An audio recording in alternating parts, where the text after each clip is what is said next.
on liberal media. The media is dishonest. The way they slant coverage of President Trump and his family to fit their preconceived narrative is the real scandal. The facts are clear, yet they hide behind rumors and unconfirmed anonymous sources to craft stories meant to inflict maximum damage to President Trump. Advertisement. Melania Trump has also been the victim of horrible media attacks, and she just revealed her plans to do something about it. It seems Melania has been very busy in New York City monitoring the media for lies, bad coverage, and leaks. Melania, far from the quiet mannequin the media portrays her as, is instead very much involved with President Trump's day-to-day operations. She just doesn't court publicity like some of her predecessors. Advertisement. Yes, I am talking about you, Hillary and Michelle. You two hogged as much of the national spotlight as you could, never missing a chance to mug for the cameras. Melania loves the president unconditionally, definitely. She really cares about the president. She feels a kind of protection, her former modeling agent Paolo Zampoli told Politico. The main concern to the president and the First Lady is that these leaks are unacceptable. This is news that should terrify the lying media, because the last thing they want is someone totally devoted to Trump watching their every move. There are no leaks or betrayals among family, and so far the media has exploited disloyal aides to do their dirty leaking. But that will all end when Melania officially moves to the White House in the next few weeks. She will start cleaning up those leaks, of this you can be sure. She's very private and she's very smart. Anyone who thinks she's a mannequin doesn't get it, Roger Stone said to Politico, before adding, she has excellent instincts into who is trying to exploit their influence with him.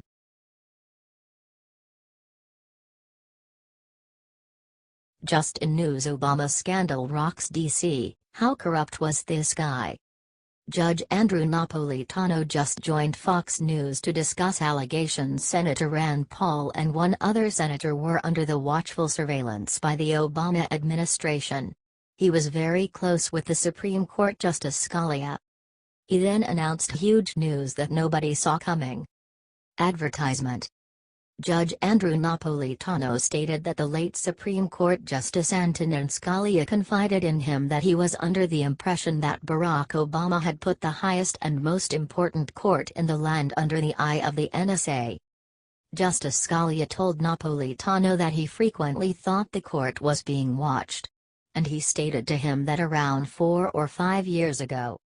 Napolitano said, if they had to unmask Senator Paul's name to reveal a conversation he was having with a foreign agent and the foreign agent was hostile to the United States, they can do that.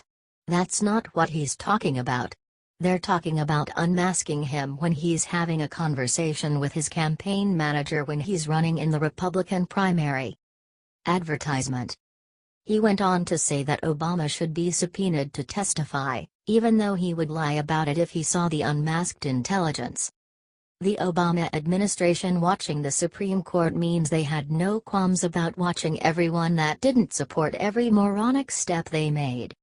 Constantly selling this nation down the river to our enemies, and Obama found it appropriate to watch everyone else because he was untrusting. He was untrusting because he was untrustworthy. It's now wondered that if Scalia was killed to keep things quiet. The autopsy won't be done now, and the late justice deserves to rest in peace.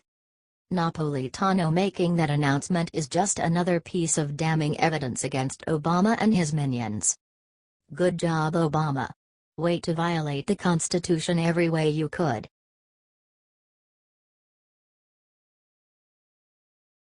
After going on Trump, Rosie O'Donnell gets career-ending news from most powerful man in Hollywood. Rosie O'Donnell has been desperate for attention for years. Her career stalled then failed, and she is literally willing to do anything to get back in the spotlight. So, this is years back when her career had a little life left in it, but she knew her future. She started attacking Donald Trump. Advertisement. Look, Trump gets ratings. Trump sells. Of this not even the liberals doubt. Check out Rachel Maddow's ratings. No one ever heard of Rachel before Trump took over American politics. MSNBC and CNN were both failing and were looking at making drastic cutbacks. Advertisement. Trump rescued them from their own indulgences, and for that he gets trashed on a daily basis? Trump almost single-handedly saved the New York Times. Print media is a tough business today, and the New York Times was losing money. After Trump wins, they sell record subscriptions and start earning a profit. Coincidence? Not a chance. Cause and effect. Trump sells. But not even Trump could rescue Rosie O'Donnell's career from ruin. Though Rosie has tried hitching her fading star to Trump's rising sun. But it hasn't worked. That's how far Rosie has fallen. She still bashes Trump on a regular basis, but after Trump's epic takedown, who can forget the first debate when Megyn Kelly asked Trump about calling women names and Trump hit back telling her he only did that to one, Rosie O'Donnell, but now everyone ignores her. In Hollywood, where everyone hates and bashes Trump, where groupthink rules and the lemmings all march off the cliff together, Rosie couldn't get anyone to notice her Trump hate. How desperate was Rosie? A new report from Vanity Fair makes clear she was very desperate. She lobbied furiously to get on Saturday Night Live. She wanted to play Steve Bannon, to get back in the spotlight and resurrect her career. Lorne Michaels, SNL producer and major Hollywood player, reportedly told Rosie she was too mean to appear on Saturday Night Live. He said comedy doesn't work if it comes from hate. And with that, Rosie O'Donnell officially lost her career. For a comic, that isn't funny is just sad.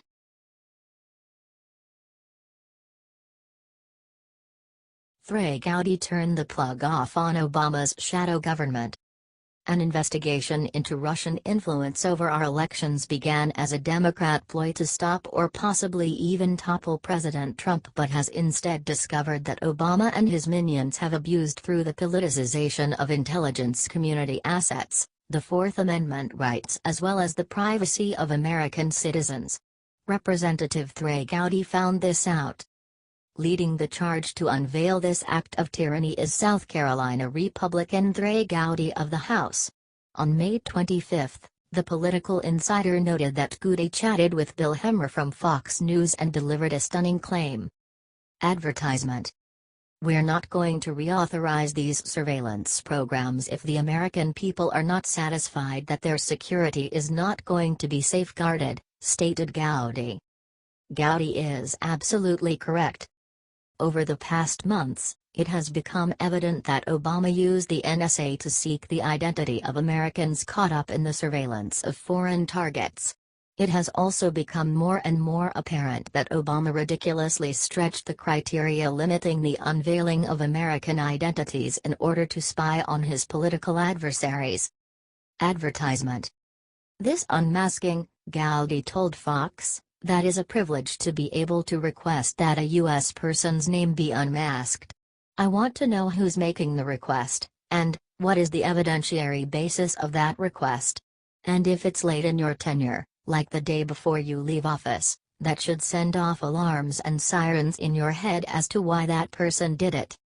Representative Gowdy, like a hound dog, has picked up the smell of corruption, and the American public can be assured that he will do absolutely everything he can to find out what happened.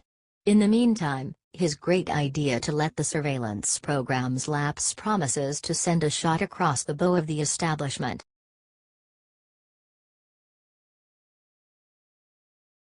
WikiLeaks guess who owned 75,000 shares of Putin Energy Company, hint it's not Trump.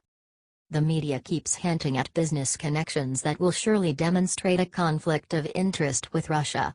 We've found one. But they'll never report it. In the newly uncovered email exchanged under the subject Podesta outstanding docs for Jewel, Aaron Sepp, who was an assistant to Podesta at the Center for American Progress, forwarded a message to Podesta from Mark C. Salakian, who was Senior Vice President and General Counsel at Jewel Unlimited Technologies Incorporated.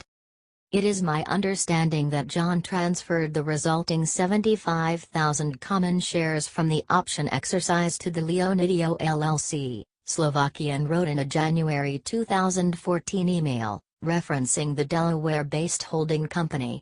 As such, we would need to edit the transfer of share agreement to reflect the transfer of 75,000 common shares to the LLC. The disclosure that Clinton chair John Podesta transferred his shares in Putin-backed Juul Unlimited to an anonymous holding company when he joined the Obama administration is extremely concerning, said Donald Trump senior communications advisor Jason Miller in a statement. Podesta failed to fully disclose his position on Juul Unlimited's board of directors and include it in his federal financial disclosures, as required by law, before he became President Obama's senior advisor.